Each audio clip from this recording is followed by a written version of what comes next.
आज शुरू कर रहे हैं फ्री मैथ्स क्लासेज के लिए पहला टॉपिक लाभ और हानि यानी कि प्रॉफिट एंड लॉस।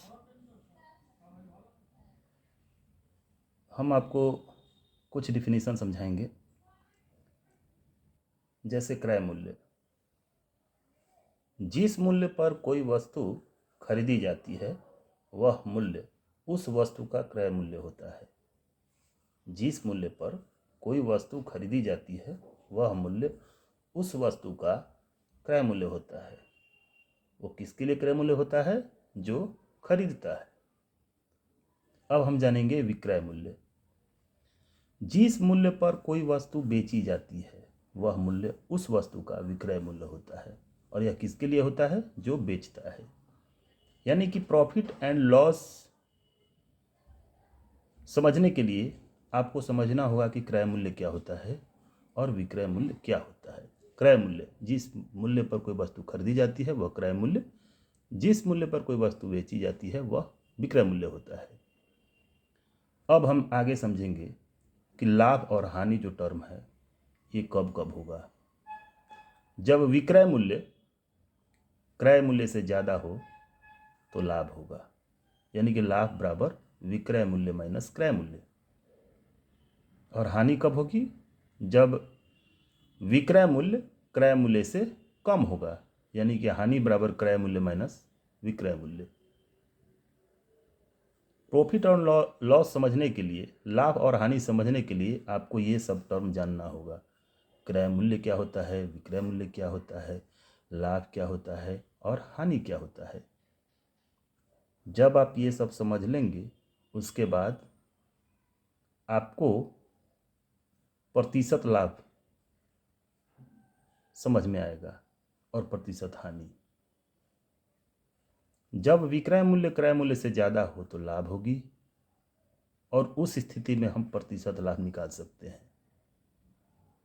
और जब क्रय मूल्य विक्रय मूल्य से ज़्यादा होगा, यानी कि विक्रय मूल्य क्रय मूल्य से कम होगा, तो उस समय हानि होगी और तब हम हानि प्रतिशत यानी कि प्रतिशत हानि निकालेंगे कि कोई दुकानदार को कितना प्रतिशत हानि हुआ या कितना प्रतिशत लाभ हुआ। आप ध्यान से इन सब टर्म्स को समझेंगे तभी आपको प्रॉफिट एंड लॉस यानी कि लाभ और हानि समझ में आएगा।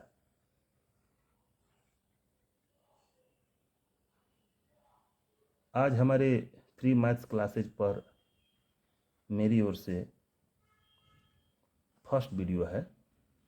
अगर आपको इन टर्म्स को समझने में कोई दिक्कत हो तो आप मुझे मैसेज कर सकते हैं।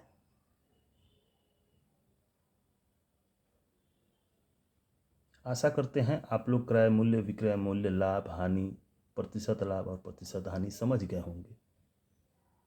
या किन्हीं लोगों को अगर इससे समझने में दिक्कत हो तो मैं फिर से एक बार समझा देता हूँ। लाभ और हानि यानी कि प्रॉफिट एंड लॉस। क्रय मूल्य, जिस मूल्य पर कोई वस्तु खरीदी जाती है वह मूल्य उस वस्तु का क्रय मूल्य होता है। विक्रय मूल्य, जिस मूल्य पर कोई वस्तु बेची जाती है वह मूल्य उस वस्तु का विक्रय मूल्य होता है। क्रय मूल्य और विक्रय मूल्य समझने के बाद स्थिति आती है कि लाभ कब होगा। जब विक्रय मूल्य क्रय मूल्य से ज़्यादा होगा तो लाभ होगा, यानी कि लाभ बराबर विक्रय मूल्य माइनस क्रय मूल्य। हानि बराबर क्रय मूल्य माइनस विक्रय मूल्य, यानी कि विक्रय मूल्य हानि की स्थिति में क्रय मूल्य से कम होगा। और जब लाभ और हानि हम समझ चुके हैं कि क्या होता है तो प्रतिशत लाभ भी निकालेंगे। जो लाभ होगा उतना लाभ गुना 100 बटा क्रय मूल्य, तो लाभ प्रतिशत निकल जाएगा। और हानि प्रतिशत यानी कि प्रतिशत हानि, जो हानि होगी यानी कि क्रय मूल्य माइनस विक्रय मूल्य, हानि गुने 100 बटा में क्रय मूल्य। यहाँ एक बात ध्यान देने योग्य है कि प्रतिशत लाभ हो या प्रतिशत हानि, इसको हमेशा क्रय मूल्य के ही रेशियो में निकाला जाता है जब तक कि कुछ सवाल में कहा ना जाए। अगर सवाल में कोई कुछ कहा नहीं गया है कि किस बेस पे आपको प्रतिशत लाभ या प्रतिशत हानि निकालना है, तो लाभ या हानि प्रतिशत हमेशा क्रय मूल्य पर ही आएगा। लाभ प्रतिशत होगा यानी प्रतिशत लाभ, तो लाभ गुना 100 बटा क्रय मूल्य, और प्रतिशत हानि या हानि प्रतिशत हो तो हानि गुने 100 बटा क्रय मूल्य। प्रतिशत लाभ और प्रतिशत हानि इन सब में बटा में क्रय मूल्य ही आएगा, जब तक कि कुछ सवाल में कहा ना जाए। अब हम आपको बताने जा रहे हैं एक सवाल जो पहले से लिख रखे हैं। सवाल है, यदि कोई दुकानदार रुपए में 5 की दर से नींबू खरीद कर रुपए में 4 की दर से बेचे तो उसे कितना प्रतिशत लाभ या हानि होगी। इस सवाल को आप लोग समझने की कोशिश करेंगे कि इसमें क्या पूछा जा रहा है।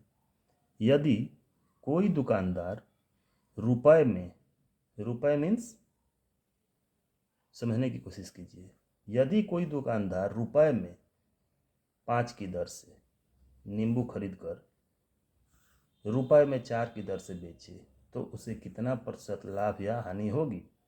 लाभ या हानि तो बाद में होगी, पहले तो ये समझें कि क्या कह रहा है ये।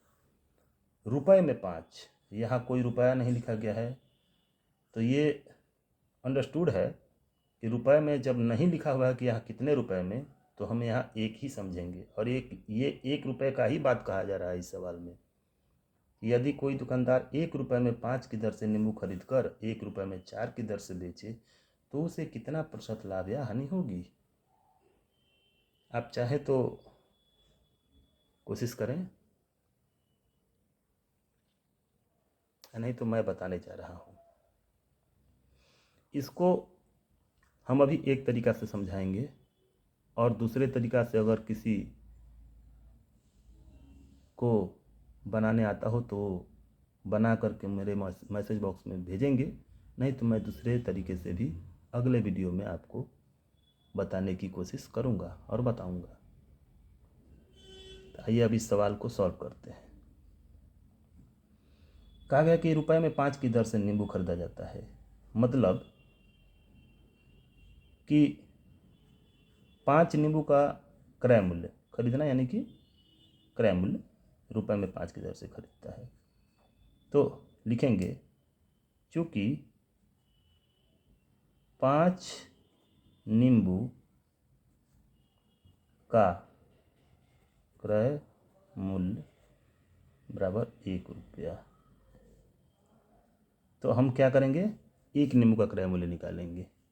1 नींबू का क्रय मूल्य क्या हो जाएगा, 5 नींबू का क्रय मूल्य 1 रुपया, तो 1 नींबू का क्रय मूल्य 1/5 रुपया, ये हमारा क्रय मूल्य आ गया।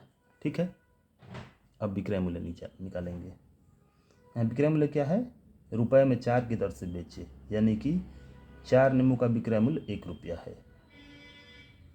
चूँकि 4 नींबू का, शॉर्ट में लिखते हैं वी मूल्य, विक्रय मूल्य 1 रुपया, इसलिए 1 नींबू का विक्रय मूल्य क्या हो जाएगा, 4 बटा में आ जाएगा, 1/4 रुपया, ये क्रय मूल्य हो गया।